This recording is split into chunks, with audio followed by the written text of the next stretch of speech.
Hi welcome to tech కవి. నేను మీ కీర్తి Sagar. Motorola వల్ల మోటో ఎడ్జ్ 50 ఫ్యూజన్ ఎంత పెద్ద సక్సెస్ నేను మీకు చెప్పాల్సిన అవసరం లేదు. సో అలాంటి సక్సెస్ అయిన వాళ్ళకి సంబంధించి మీలాంటి యూజర్స్ దగ్గర నుంచి ప్లస్ క్రియేటర్స్ దగ్గర నుంచి ఫీడ్బ్యాక్ని అయితే తీసుకుని వీళ్ళు ఒక అప్గ్రేడెడ్ వర్షన్ని అంటే నెక్స్ట్ జనరేషన్ మోడల్ని మోటో ఎడ్జ్ 60 ఫ్యూజన్ 5G అనే పేరుతో వీళ్ళు కొత్త మొబైల్ని అయితే ఇండియాలో లాంచ్ చేయడం జరిగింది. ఈ ప్రైస్ సెగ్మెంట్లో మీరు ఈ మొబైల్ని పర్చేస్ చేయొచ్చా చేయకూడదా అనే విషయాన్ని నేను మీకు ఈ వీడియోలో డీటెయిల్డ్గా ఎక్స్ప్లెయిన్ చేస్తాను. కాబట్టి ఈ వీడియోని అయితే స్కిప్ చేయకుండా మొత్తం చూడండి. అలాగే మన ఛానల్కి ఫస్ట్ టైం విజిటర్స్ ఎవరైనా ఉంటే ఇలాంటి ఇన్ఫర్మేటివ్ వీడియోస్ రెగ్యులర్గా మన ఛానల్లో పోస్ట్ చేస్తుంటాను. కాబట్టి మన ఛానల్కి అయితే సబ్స్క్రైబ్ చేసి పెట్టుకోండి. ఈ మొబైల్ మనకు చాలా లైట్ వెయిట్గా ఉండడమే కాకుండా చాలా ప్రీమియం ఫీల్ కూడా ఉంటుంది. ఎందుకంటే దీని బ్యాక్ సైడ్ అంతా కూడా మనకు వీగన్ లెదర్ని అయితే యూజ్ చేశారు అండ్ ఫ్రంట్ కూడా మనకు కర్వ్డ్ గ్లాస్ ఇచ్చారు. కాబట్టి ఈ మొబైల్ చూడడానికి ఒక 22-23 ప్రైస్ రేంజ్ మొబైల్ కాకుండా ఒక 40,000-50,000 ప్రైస్ రేంజ్ మొబైల్ లాగా కనిపిస్తుంది.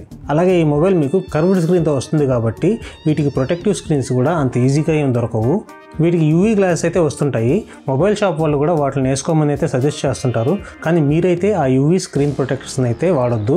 ఎందుకంటే ఆ యూవీ స్క్రీన్ ప్రొటెక్టర్స్ని రిమూవ్ చేసేటప్పుడు వీటి స్క్రీన్ అయితే డ్యామేజ్ అయ్యే అవకాశం ఉంటుంది. ప్లస్ ఇందులో మనకు కార్నింగ్ గొరిల్లా గ్లాస్ 7iని యూజ్ చేశారు.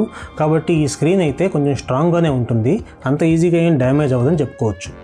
అలాగే ఈ మొబైల్లో IP68-69 రేటింగ్ అయితే ప్రొవైడ్ చేశారు. అంటే వర్షాకాలంలో ఈవెన్ అండర్ వాటర్ కూడా 1.5 మీటర్స్ డెప్త్ వరకు అరౌండ్ 30 మినిట్స్ వరకు అయితే ఈ మొబైల్ సస్టైన్ అవ్వగలదు. అండ్ వీళ్ళు ఇంకొక స్టెప్ ముందుకేసి మిలిటరీ గ్రేడ్ సర్టిఫైడ్ మెటీరియల్స్ వాడడం వల్ల ఈ మొబైల్ యొక్క బిల్డ్ క్వాలిటీ కూడా చాలా బాగుంటుంది. ఇలాంటి ఫీచర్స్ అన్నీ ప్రొవైడ్ చేయడం వల్ల ఈ మొబైల్ కొద్దిగా లావుగా ఉంటుందేమో అని మీకు అనిపించవచ్చు. కానీ అలాంటిదేం లేదు. ఇది జస్ట్ 8.2 మిల్లీమీటర్స్ థిక్నెస్తో ఉంటుంది. అలాగే చాలా లైట్ వెయిట్ కూడా. అలాగే ఈ మొబైల్ మనకు డాల్బీ అట్మాస్ని కూడా సపోర్ట్ చేస్తుంది. ఇంకా ఇందులో 67 ఇంచ్కి సంబంధించిన వరల్డ్స్ ఫస్ట్ 45 డిగ్రీస్ కర్వ్ డిస్ప్లేని అయితే ఇందులో యూజ్ చేశారు. ఇది 1.5K రెజల్యూషన్ ఓలెడ్ డిస్ప్లేతో వస్తుంది. అండ్ దీని స్క్రీన్ రిఫ్రెష్ రేట్ వచ్చేసరికి 120 హెర్ట్జ్ రిఫ్రెష్ రేట్తో దీన్ని మనకు ప్రొవైడ్ చేస్తున్నారు. అలాగే ఈ మొబైల్ యొక్క మ్యాక్సిమం పీక్ బ్రైట్నెస్ కూడా 4500 నిట్స్ వరకు వెళ్తుంది. ఇందులో డాల్బీ విజన్ సపోర్ట్ అయితే లేదు, కానీ HDR10 సపోర్ట్ అయితే ఉంది. అలాగే ఆల్వేస్ ఆన్ డిస్ప్లే కూడా ఉంది. ఈవెన్ దీని టచ్ శాంప్లింగ్ రేట్ కూడా 300 హెర్ట్జ్ ఇన్స్టెంట్ టచ్ శాంప్లింగ్ రేట్తో రావడం వల్ల మీరు ఈ మొబైల్ని గేమింగ్కి వాడాలనుకుంటే అందుకు కూడా ఇది చాలా బాగా యూజ్ అవుతుంది. ఒకవేళ మీరు మల్టీమీడియా కంటెంట్ని కన్జ్యూమ్ చేయడానికి ఈ మొబైల్ని యూజ్ చేస్తున్నట్లయితే మీకు ఈ మొబైల్ చాలా బాగా నచ్చుతుంది. ఎందుకంటే మల్టీమీడియా కంటెంట్ కన్జ్యూమ్ చేయడానికి వీడియో ఒకటే బాగుంటే సరిపోదు కదా, ఆడియో కూడా బాగుండాలి. కాబట్టి దీంట్లో డ్యూయల్ స్పీకర్స్తో పాటు hi-res audio with wire and wireless రెండూ సపోర్ట్ చేస్తుంది, అలాంగ్ విత్ డాల్బీ అట్మాస్. ఈ మొబైల్లో మనకు మీడియాటెక్ డైమెన్సిటీ 7400 అయితే యూజ్ చేశారు. వీళ్ళ ప్రీవియస్ జనరేషన్ మొబైల్ అయినటువంటి మోటో ఎడ్జ్ 50 ఫ్యూజన్లో స్నాప్డ్రాగన్ 7S Gen 2 అయితే యూజ్ చేశారు. ఈ ఎడ్జ్ 60 ఫ్యూజన్లో వీళ్ళు మీడియాటెక్ 7400కు బదులు అంతకంటే బెటర్ ప్రాసెసర్ని ఏమన్నా యూజ్ చేసి ఉంటే బాగుండేదని నా ఒపీనియన్. ఒకవేళ మీరు మోడరేట్ గేమర్ అయితే కనుక ఈ మొబైల్ గేమ్స్ని చాలా ఈజీగానే హ్యాండిల్ చేయగలరు.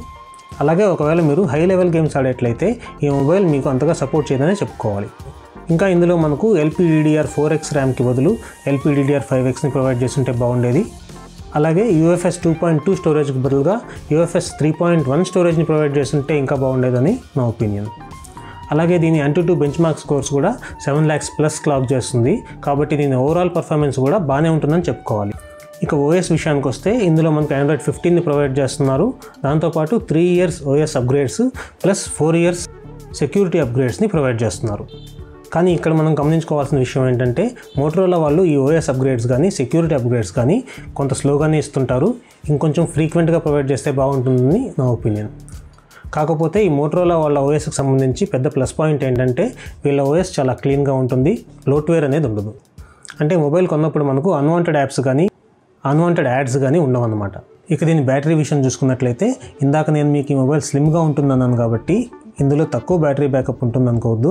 ఇందులో మనకు 5500 mAh బ్యాటరీని అయితే ప్రొవైడ్ చేస్తున్నారు. Along with 68 what turbo fast charging టెక్నాలజీతో అయితే ఈ మొబైల్ని మనకు ప్రొవైడ్ చేస్తున్నారు. సో ఈ మొబైల్ 0 to 50% ఛార్జ్ అవ్వడానికి ఓన్లీ 15 minutes టైం అయితే తీసుకుంటుంది. అలాగే 0 to 100% ఛార్జ్ అవ్వడానికి రఫ్గా ఒక 47 to 48 minutesలో అయితే ఫుల్ ఛార్జింగ్ అయిపోతుంది. అండ్ మీరు ఒక మోడరేట్ యూజర్ అయితే కనుక ఈ మొబైల్ మీకు ఈజీగా 1.5 day to 2 days బ్యాటరీ బ్యాకప్ని అయితే ప్రొవైడ్ చేయగలుగుతుంది. ప్లస్ మీరు ఒక హెవీ యూజర్ అయితే కనుక ఈ మొబైల్ మీకు ఒక full day complete battery backup అయితే ప్రొవైడ్ చేయగలుగుతుంది. ఇక కెమెరా విషయానికి వచ్చేసరికి ఇందులో సోనీకి సంబంధించినటువంటి లిటియా 700C సెన్సార్ను అయితే ప్రొవైడ్ చేయడం జరిగింది. ప్లస్ ఇది మనకు ఫాంటన్ సర్టిఫైడ్తో వస్తుందన్నమాట. అంటే మనం క్యాప్చర్ చేసే ఇమేజెస్లో ఇది మనకు న్యాచురల్ కలర్స్ రిటైన్ చేయగలదు. అలాగే ఇందులో మనకు ఆప్టికల్ ఇమేజ్ స్టెబిలైజేషన్ కూడా ప్రొవైడ్ చేస్తున్నారు. ఇమేజెస్లో డీటెయిలింగ్ కూడా బాగానే ఉంటుంది. ప్లస్ ఈ మొబైల్లో మనకు 13 మెగాపిక్సెల్ అల్ట్రా వైడ్ యాంగిల్ కెమెరాను కూడా ప్రొవైడ్ చేస్తున్నారు. ఇదే మనకు మ్యాక్రో కెమెరాగా కూడా యూజ్ అవుతుంది. ఇక దీని ఫ్రంట్ కెమెరాకి వచ్చేసరికి 32 మెగాపిక్సెల్ ఫ్రంట్ కెమెరాని అయితే ప్రొవైడ్ చేస్తున్నారు. సో ఇందులో డీటెయిలింగ్ అయితే చాలా బాగుంటుంది. ఇందులో ఎడ్జ్ డిటెక్షన్ కానీ షార్ప్నెస్ కానీ బాగుంటాయని చెప్పుకోవాలి. అలాగే ఈ కెమెరా సెగ్మెంట్లో వీళ్ళు ఏఐ డిటెక్షన్ని కూడా తీసుకొచ్చారు. అంటే AI powered stabilisation, AI powered photo enhancement లాంటి టెక్నాలజీస్ని ఇందులో యూజ్ చేశారు. దీనివల్ల మనం క్యాప్చర్ చేసే పిక్చర్స్ ఏవైతే ఉన్నాయో అవి కొంచెం బెటర్ క్వాలిటీ అని అయితే అనిపిస్తుంటాయి. అలాగే ఇందులో డ్యూయల్ క్యాప్చర్ని కూడా తీసుకొచ్చారు. అంటే బ్యాక్ అండ్ ఫ్రంట్ కెమెరాని యూజ్ చేసుకుని ఒకేసారి వీడియో రికార్డింగ్ అయితే చేసుకోవచ్చు. అలాగే ఈ మొబైల్లో మనకు రియర్ కెమెరా 4K 60 FPS వరకు సపోర్ట్ చేస్తుంది. ఫ్రంట్ కెమెరా వచ్చేసరికి 4K 30 FPS వరకు సపోర్ట్ చేస్తుంది. ఇక ఫైనల్గా ఈ మొబైల్ ఎవరికి సజెస్ట్ చేయొచ్చు అనేది చూసుకుంటే ఒక 22,000 ప్రైస్ రేంజ్లో ఇది ఒక మంచి మొబైల్ అని చెప్పుకోవాలి. ప్లస్ ఇది కొంచెం రఫ్ యూజ్కి కూడా బాగానే ఉంటుంది. మీకు ఒక మంచి విజువల్ ఎక్స్పీరియన్స్తో పాటు మంచి ఆడియో కూడా కావాలి, ప్లస్ బ్యాటరీ బ్యాకప్ కూడా బాగుండాలి అంటే ఈ మొబైల్ మీకు బాగా సూట్ అవుతుంది. ఇందులో OS అప్డేట్స్ కొంచెం డిలే అయినా కూడా ఈ ప్రైస్ రేంజ్లో దీని కెమెరాస్ అయితే బాగుంటాయి. ప్లస్ ఈ మొబైల్ చూడడానికి కూడా ప్రీమియం లుక్ ఉంటుంది.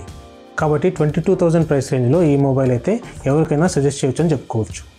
ఈ వీడియోలో నేను మీకు ప్రొవైడ్ చేసిన ఇన్ఫర్మేషన్ మీకు నచ్చినట్లయితే వీడియోని లైక్ చేయడం మర్చిపోవద్దు. అలాగే ఫస్ట్ టైం విజిటర్స్ ఎవరైనా ఉంటే మన ఛానల్కి అయితే తప్పకుండా సబ్స్క్రైబ్ చేసుకోండి. రెగ్యులర్గా ఇలాంటి ఇన్ఫర్మేటివ్ వీడియోస్ మన ఛానల్లో అయితే పోస్ట్ చేస్తుంటాను. నెక్స్ట్ వీడియోలో ఇంకొక ఇన్ఫర్మేటివ్ వీడియోతో కలుసుకుందాం. అంతవరకు సెలవు, బై.